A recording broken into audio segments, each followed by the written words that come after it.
everyone, and welcome to the Medieval Warfare Podcast. I'm Peter Canantony, editor of Medieval Warfare magazine. We're back with some more from the Medieval Academy of America. This time I'm with two guests, Niall Christie of Langara College and Michael Fulton, a postdoctoral research fellow at the University of Haifa. Both of them were at the conference talking about their research related to the Crusades. And so after their session, I sat down with them and we talked about the papers they gave and about the research in the field. Well, hi. Welcome, Mike, Niall. First, how are you enjoying the conference? It's great, yeah. I'm really enjoying it. I always enjoy coming out to things like this and getting to connect with people throughout the academic community. Now, both of you gave papers today, and the interesting thing I noticed about them was they both kind of challenged kind of preconceived ideas we're having towards about the Crusades in the Middle East. So, could you just tell us a little bit about the papers you gave? Well, I'm right now fighting against the popular current in scholarship dealing with fortifications and challenging the notion that there was a revolution in terms of the design.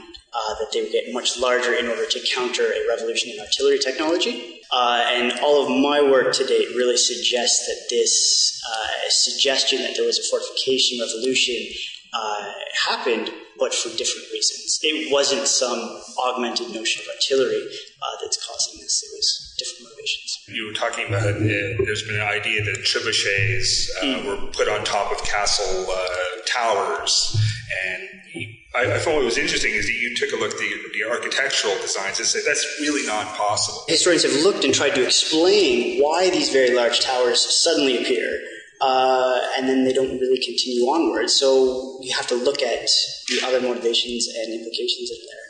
And clearly, when you look at it from an architectural point of view, they're not designed to withstand the stresses and strains of something extremely heavy and creating dynamic forces at the roof level.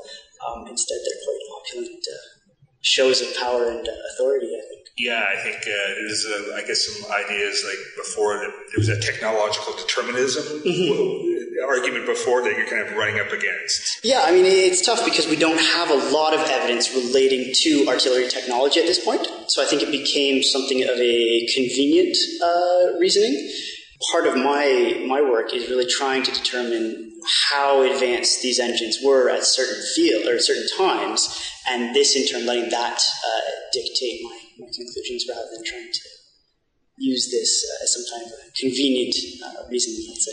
I'm going to be interested to see how this kind of argument kind of continues on and things like that. I wonder, are you getting a lot of challenge? There's a lot of pushback, and it's frustrating because most of the ideas and conclusions that I'm coming to are actually quite traditional. So the notions of power that I'm suggesting are more or less in line with a lot of what people were saying 80 to 100 years ago. However, this has fallen from the popular perception, and it's just become entrenched in the current scholarship. So, anytime you're fighting against the current, you're also fighting against movies. Yes, and popular culture weighs into a lot of things in a lot of different ways. So. But I like the trebuchets on the top of Minas Tirith. Let me tell you, I took that picture out of my presentation today. It has been in the past, so. Niall, your kind of work is kind of dealing with Islam and their kind of perceptions, and yours. I was really fascinated just how they kind of perceive women warriors. And can you tell us a little more about where you came to start with this kind of work? Well, I mean, I've recently been getting quite interested in looking at the history of Muslim women during the Crusades, which is something that hasn't really been explored very much, and part of the reason for that is that there isn't a lot of source material, because historians, for the most part, were men who wrote about men's stuff. So it's politics, it's war, it's law, it's this kind of thing, but thinking principally from the male point of view. And the standard legal teaching in Islam is that women don't fight, full stop, done, But when you actually look at the historical sources, it's pretty clear, A, that you have women who are fighting, very often in cases of emergencies. And, the castle is attacked, everybody picks up a sword and goes out to deal with the attackers. I also found, when I branched off and started looking at the folk literature, the Arabian Nights, other kinds of epic tales. There's a lot of women warriors there, and a lot of them are celebrated for their activities. It suggests that, maybe in the more popular view, Scarlett Johansson as Black Widow is not such a, but as a Muslim version, is not such an outlandish concept after all. Yeah, I think you're also running up against a lot of stereotypes as well, like that you have to kind of challenge with this kind of research, right? Absolutely, yes. I mean, even current day stereotypes. Oh goodness, yes. Yes, I was mentioning one particular case in the modern day at the end of my talk, which was a couple of years ago.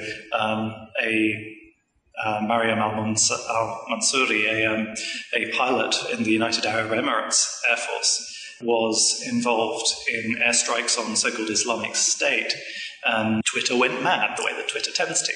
And there were people who were celebrating her. She was #LadyLiberty. But at the same time, there were others among Muslim extremists who objected to what she was doing.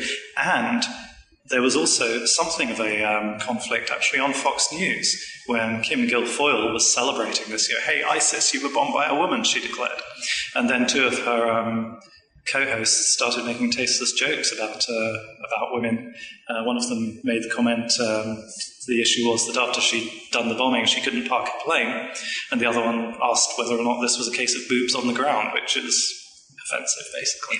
But it does show that even in the modern day, in both the West and the Muslim world, the idea of the woman warrior is something that makes some people feel decidedly uncomfortable. Yeah, and it's an issue that we can see that you can show is being talked about 700, 800 years ago as well as today. So. And I think the attitudes 700 or 800 years ago were as mixed as they are in the modern day, and that there were people there who listened to these epic tales of women warriors and thought that they were absolutely glorious, and these were...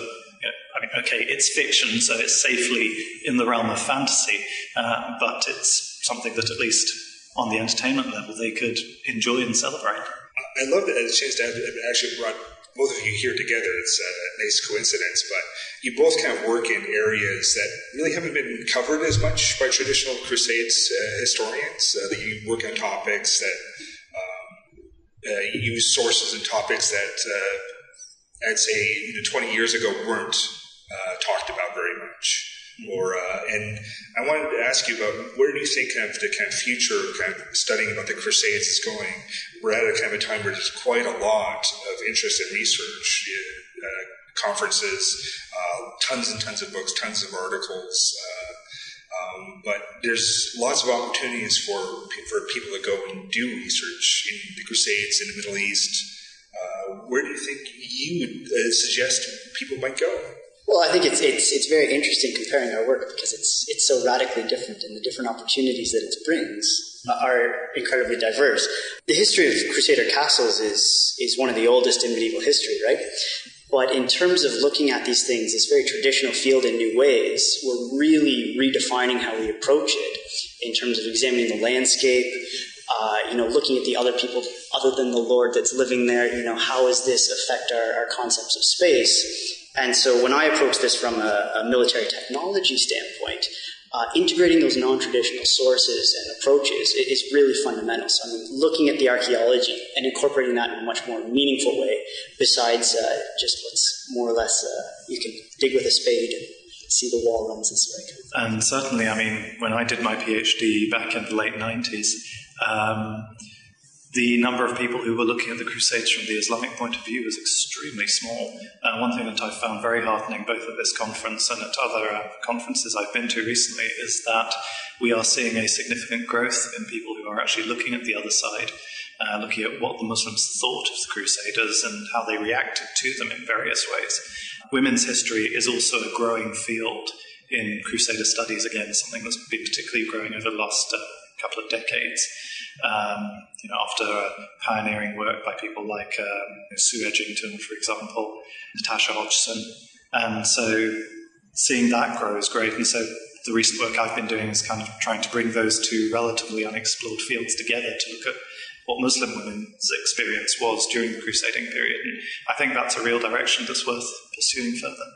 And I think, both those fields, Islam, the women's history, and also the history of the Crusades from the Muslim point of view, those are both growing, and I think that's a really healthy development. I think there's a lot of fascinating new approaches that people are doing, and you two are among them, so that it's if you like, I study medieval military history, and I can find we're using different kinds of resources.